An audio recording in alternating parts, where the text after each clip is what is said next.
tudo bem? Eu sou o Gregório e mais uma vez nós estamos conectados com a escola e trabalhar com o componente arte.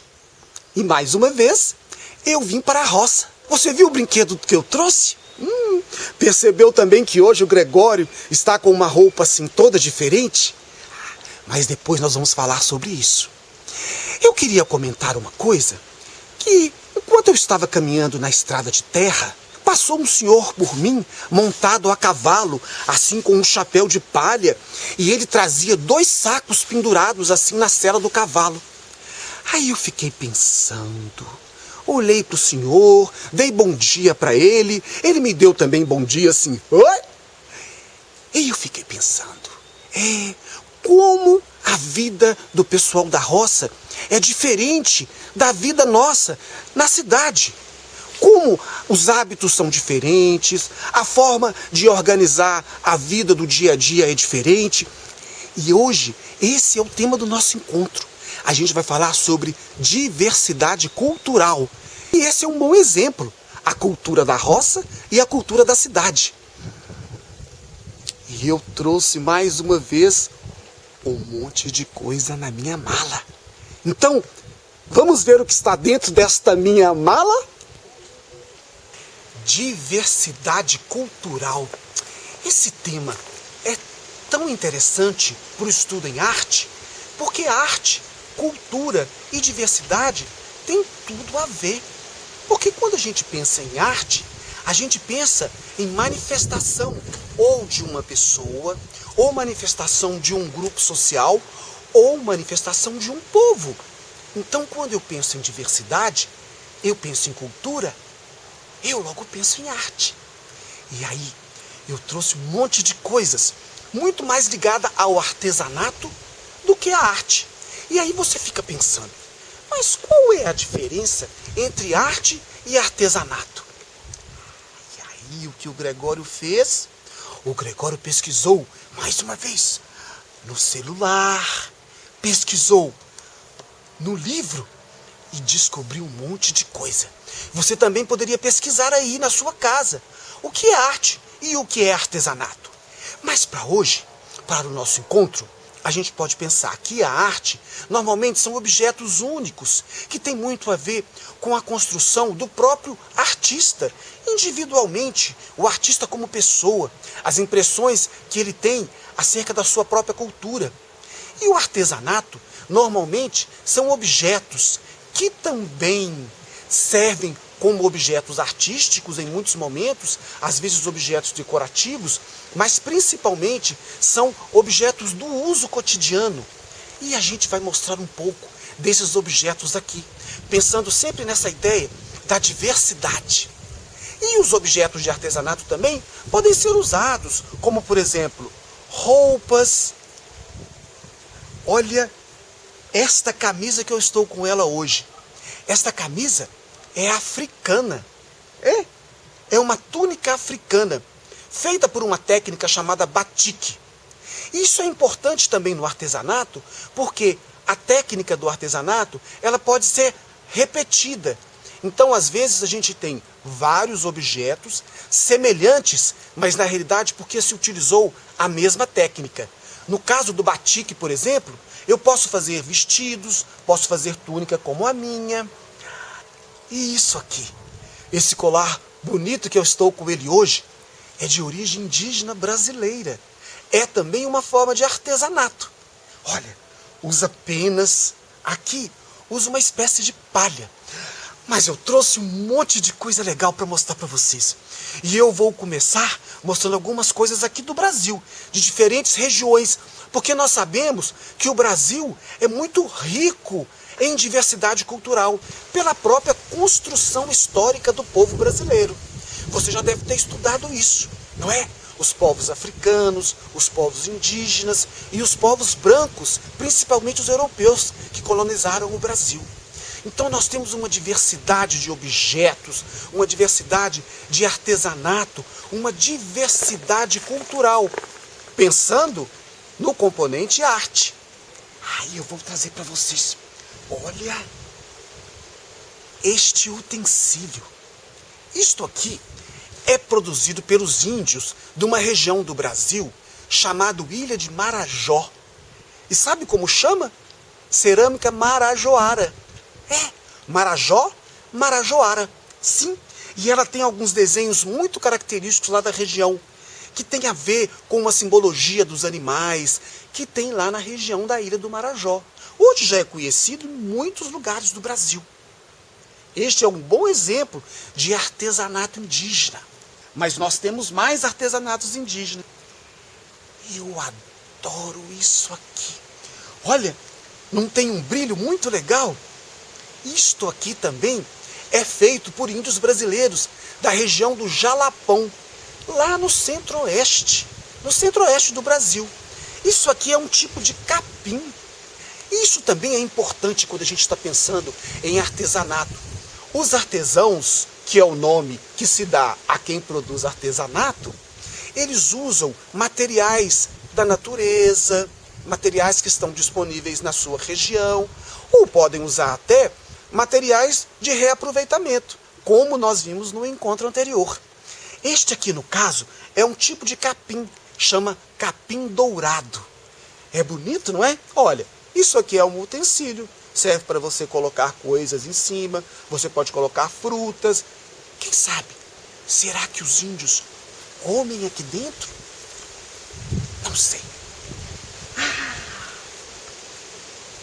Olha que interessante.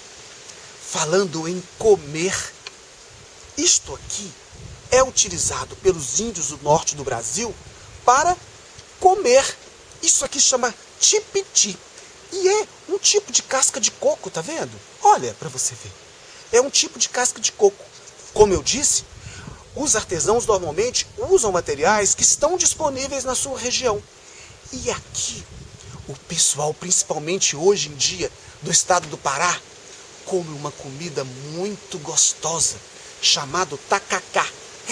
Aqui dentro do tipiti. Tacacá, tipiti, que são duas palavras de origem da língua indígena daquela região. Olha essa bonequinha. Que bonequinha mais linda. Essa boneca foi feita na região do Vale do Jequitinhonha, aqui em Minas Gerais. E vocês estão conseguindo ver de que material que ela é feita? Olha. Isso mesmo. É feito de palha de milho. E o cabelo dela é o cabelo do milho. Não é muito bonito esse artesanato? Este aqui é produzido pelo pessoal do Vale do Jequitinhonha. Eles fazem várias outras bonecas, cestas, fazem uma série de coisas, todas usando palha de milho. E olha essa galinha, feita de barro, também lá do Vale do Jequitinhonha. O pessoal do Vale do Jequitinhonha faz muito artesanato usando barro, cerâmica. Eles fazem normalmente as peças, moldam as peças na cerâmica, deixam secar ao sol e depois isso vai para o forno. É uma técnica de queima de cerâmica. E depois, é claro, eles pintaram em forma de galinha da Angola. Legal, não é? Mas o que nós gostamos mesmo é de brinquedos. E eu também trouxe alguns brinquedos feitos a partir do uso de materiais pelos artesãos. E são brinquedos que estão, olha, na memória durante muitos e muitos anos. Foram brinquedos dos nossos avós, dos nossos bisavós, dos nossos tataravós. Será? Eu trouxe um que eu gosto muito, que é este aqui, olha. Olha, você conhece esse brinquedo? Olha, também é feito à base de artesanato. Olha, é madeira com um pedacinho de corda e que na hora que você aperta, exerce uma pressão e o bonequinho que é todo articulado, ele vai para um lado, ele vem para o outro. Ele vai para um lado e ele vem para o outro. Eu também tenho um trenzinho, também feito todo de madeira. Mas eu trouxe uma coisa bem legal que eu acho que talvez essa aqui você não conhece. Isso aqui é lá do Nordeste brasileiro também. Tá vendo? É uma vaquinha. Ou será que é um burrinho? Ou será que é um cachorrinho poodle? Bom, isso eu não sei. O importante é que quando eu aperto aqui, olha o que acontece. Olha! Tá vendo? Ele tem um mecanismo aqui atrás, aqui embaixo. Ó, à medida que eu vou... Ó, ele desmaia. Tá vendo? Tem um mecanismo aqui e um sistema de molas. Tudo isso é inventividade, tudo isso é diversidade, tudo isso é cultura. As pessoas vão construindo seus objetos, as pessoas vão construindo seus utensílios, vão construindo seus brinquedos baseados nas suas experiências culturais, nessa diversidade maravilhosa que nós temos aqui no Brasil, de diversos povos e que através da memória vai passando de geração em geração. Mas será que é só no Brasil que nós temos diversidade? Claro que não. A diversidade, ela é uma das características da cultura. Ela é uma das características também da arte. A cultura está em todos os lugares. Está na sua família, está na sua religião, está na sua forma de vestir, está nas músicas que você escuta, está nas ruas, nas pessoas, na diversidade das pessoas, na diversidade de línguas, na diversidade de objetos. Diversidade cultural. Pense sobre isso. Converse com seus familiares, com seus colegas. Procure perceber quais são as impressões que eles têm sobre diversidade cultural. Mas o nosso encontro está acabando. Mas na semana que vem, nós vamos estar aqui novamente e continuamos com o mesmo tema, diversidade cultural. Lembre-se sempre de usar máscaras todas as vezes que você for para a rua. Mas, se possível, fique em casa. E eu agora vou voltar para Divinópolis. E a minha máscara eu vou colocar depois que eu andar a estrada de terra. Sabe a estrada de terra que eu comentei, aonde eu vi o senhor a cavalo? Já estou com a minha mala e a minha máscara está guardada aqui dentro. Mas você deve estar perguntando, e aquele objeto que o Gregório estava com ele na mão quando chegou? Este aqui, olha. Isto é um brinquedo também de origem indígena do Brasil. Olha, aqui ele é um pedaço de bambu. Em alguns lugares é feito de barro. Uma cordinha, um pedacinho de pau. Isso aqui é cera de abelha para fazer esse som. Normalmente esse tipo de brinquedo a gente encontra nas feiras populares, nos mercados, às vezes até vendem na roça também, tá? Quem sabe você não encontra um brinquedinho igual esse meu. Então, tchau, até semana que vem. Nós vamos continuar com o tema diversidade cultural, mas nós vamos conhecer alguns artistas de Divinópolis. Tchau!